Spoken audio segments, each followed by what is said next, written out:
Hola, hola, ¿cómo estamos, alumnos de la Uninter? Espero que estén todos bien. Comenzamos nuestra tercera clase de probabilidad y estadística. En esta ocasión vamos a estar viendo la representación gráfica de los datos estadísticos. Vamos a estar viendo los distintos tipos de gráficos estadísticos. ¿Ok? En los gráficos estadísticos se utiliza en el caso de que se tengan grandes datos. Y generalmente esos datos nosotros podemos representar de dos formas en estadística. Por método, por podemos representarlo por tablas de estadística y una forma más práctica donde presentamos los datos en forma visual viene a ser los gráficos estadísticos. ¿Está bien? Donde las personas pueden observar, visualizar los valores asignados para cada una de las variables. ¿Está bien? Existen montones de tipos de gráficos estadísticos. ¿Está bien? Nosotros vamos a estar viendo algunos de ellos. Y algunos gráficos se aplican más bien para variables cualitativas y algunos gráficos para variables cuantitativas. Bueno, por ejemplo, vamos a tomar un ejemplo aquí. Me dice, en la siguiente tabla se registran los datos obtenidos por de funcionarios que trabajan en la empresa M&M, todo aquejado de un síndrome que se obtuvo en el trabajo. De ellas preguntamos el sexo, el peso, la estatura, la temperatura, número de visitas a urgencia y el dolor, la intensidad del dolor. Entonces aquí tenemos una tabla donde se registran algunos datos. Sexo, masculino, mujer, mujer sería eso. Mujer, mujer, hombre, mujer, mujer, hombre. Ok. Y acá tenemos el peso de las mismas, okay, de los pacientes, los funcionarios de la empresa y su estatura. ¿Está bien? También medimos su temperatura corporal, el número de visitas al doctor, ¿ok? Y la intensidad de dolor. Intensidad de dolor leve, intensidad de, el dolor es intenso o el dolor es moderado. Bueno, con respecto a los datos de esta tabla, vamos a ir definiendo los diferentes tipos de gráficos que vamos a estar estudiando para nuestro curso. Aquí tenemos el diagrama de barras. El diagrama de barras se aplica para frecuencias absolutas o para frecuencias relativas, es decir, se representa frecuencias absolutas o relativas, porcentuales. Si tomamos los datos de la tabla del ejemplo anterior, ¿verdad? Esta sería nuestra tabla del ejemplo anterior y vamos a considerar la variable dolor, ¿ok? La variable dolor. El dolor en este caso representa una variable cualitativa, ¿verdad? Una variable cualitativa. Dolor leve, dolor intenso, dolor moderado. Y vamos a separar esto.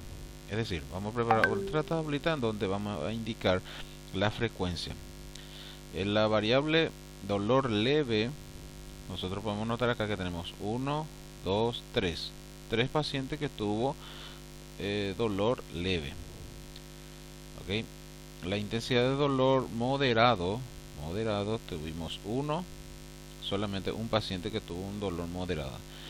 Y la intensidad de dolor intenso en este caso sería 1, 2, 3, 4. Entonces en total tenemos 8 pacientes. Y esta sería nuestra frecuencia absoluta. Son 3 pacientes que tienen dolor leve, es un paciente que tiene un dolor moderado y es 4 pacientes que tienen un dolor intenso. A partir de estos datos vamos a representar la misma en un diagrama de barras. Quedaría de esta forma. Podemos notar aquí que tenemos nuestra frecuencia absoluta. A ver, volvemos al ejemplo anterior, a nuestra tabla. Acá tenemos nuestra frecuencia absoluta y podemos notar que es 1, 2, 1, 3, 4. El máximo valor es 4. Entonces, nuestros datos quedarían así. 1, 2, 3, 4, 4,5. Sería nuestra frecuencia absoluta. Y acá tenemos leve, moderado, intenso. ¿Qué representa esto? Representa nuestra variable. ¿Y qué serían las variables? Sería el dolor. Dolor leve, moderado o intenso. Entonces, a esto se le llama diagrama de barras. ¿Ok? Diagrama de barras. Podemos ver que está representado por rectángulos. Y donde podemos representar, está representado por rectángulos, perdón. Y se puede visualizar cada cada variable, cada intensidad variable en este caso, cuánto corresponde a su frecuencia absoluta. Entonces el dolor leve le corresponde 3 pacientes, moderado sería un paciente, intenso tenemos 4 pacientes. Muy bien. Diagrama de sectores es otro tipo de diagrama, es otro tipo de gráfico estadístico. En este caso lo que nos dice es que tenemos una circunferencia, ¿okay? Un círculo, y vamos a dividir el círculo en tantos sectores de acuerdo a la modalidad que va tomando la variable. ¿Okay? La modalidad que va tomando la variable. Lógicamente ese círculo vamos a separarlo en sectores, ¿verdad? Cada sector representaría en este caso la modalidad de la variable. Ok. Y debe ser proporcional. Acá nos dice que debe ser proporcional a la frecuencia del valor correspondiente. Si tomamos acá, por ejemplo, intensidad de dolor, que sería leve, moderado, intenso, y nuestra frecuencia, esto quitamos de la tabla anterior. Entonces buscamos nuestra frecuencia relativa. Sabemos que nuestra frecuencia relativa sería 3 dividido 8 por 100, 37.5. 1 dividido 8 por 100, 12.5. 4 dividido 8 por 100, 50%, y nos da acá la frecuencia relativa, que es 100%. Para identificar el ángulo, para medir el ángulo con el transportador, por ejemplo, entonces sería 37.5 dividido 100 y por 360 grados. Es decir, del sistema sexagesimal sabemos que una circunferencia mide 360 grados. Entonces sería 37.5 dividido 100 por 360 grados, me indica cuántos grados le corresponde a esta variable. Es decir, la intensidad de dolor leve correspondería a un 135 grados de la circunferencia. Y así sucesivamente. 45 grados, 80 grados, y sumamos acá, da 360 grados. Nuestro gráfico de sector quedaría de esta forma. Intensidad de dolor. Para la intensidad leve corresponde a 135 grados. Aquí podemos notar este ángulo aquí sería de 135 grados la intensidad leve, y la frecuencia relativa sería 37.50 o 37.5. La intensidad moderado, que corresponde al 45%, es decir, 45 grados, que esta parte sería de 12.25%, y la intensidad intenso, en este caso, valga la redundancia, sería de 180 grados. Esta parte, entonces tenemos 180 grados, que sería el 50%, es decir, la mitad de la circunferencia. Esto sería nuestro diagrama de sectores. También tenemos otro tipo de gráfico, que sería el diagrama de escalonada o diagrama de frecuencias acumuladas. Como su nombre dice, va acumulándose la frecuencia. Entonces se aplica también para frecuencias acumuladas, ya sea absolutas o relativas. Vamos a tomar el ejemplo del número de visitas del ejemplo, siempre el ejemplo anterior de la empresa MM. Acá tenemos número de visitas, podemos notar que tenemos 0, 2, 0, 1. Perfecto. Entonces si yo voy a clasificar esto, tenemos 4 pacientes que no tuvo ninguna visita a urgencia. ¿Se dan cuenta? Esta paciente, por ejemplo, no se fue a urgencia. ¿Okay? No se fue a urgencia, no se fue a urgencia, no se fue a urgencia. Entonces, ¿cuántos ceros tenemos acá? 1, 2, 3, 4. 4 pacientes que no se fue a urgencia. Tenemos 3 pacientes aquí que se fue a urgencia una vez. Y tenemos un paciente que se fue aquí, un paciente que se fue a urgencia por lo menos 2 veces. ¿Está bien? 2 veces. Entonces el total de pacientes es 8, se mantiene la misma cantidad. Vamos a representar estos datos en un diagrama escalonado. Entonces acá tenemos nuestra frecuencia acumulada, ¿verdad? Y acá tenemos nuestra variable, que en este caso sería el número de visitas. Podemos decir acá que 4 personas tuvo 0 visita a urgencia, no se fue a urgencia. Acá tenemos 3 personas que se fue por lo menos una vez a urgencia, y aquí tenemos una persona, ¿se dan cuenta? Una persona que tuvo 2 visitas a urgencia. Por eso se le llama frecuencia diagrama escalonado. ¿Está bien? Pues esto puede ser al revés, también puede ir subiendo o puede ir bajando. Muy bien. El histograma. Esto habíamos representado, hablado un poquito de esto de la clase anterior. Es un gráfico de barras y se aplica para variables cuantitativas continuas. ¿Qué clase de variables continuas? Son variables donde los datos son representados por comas.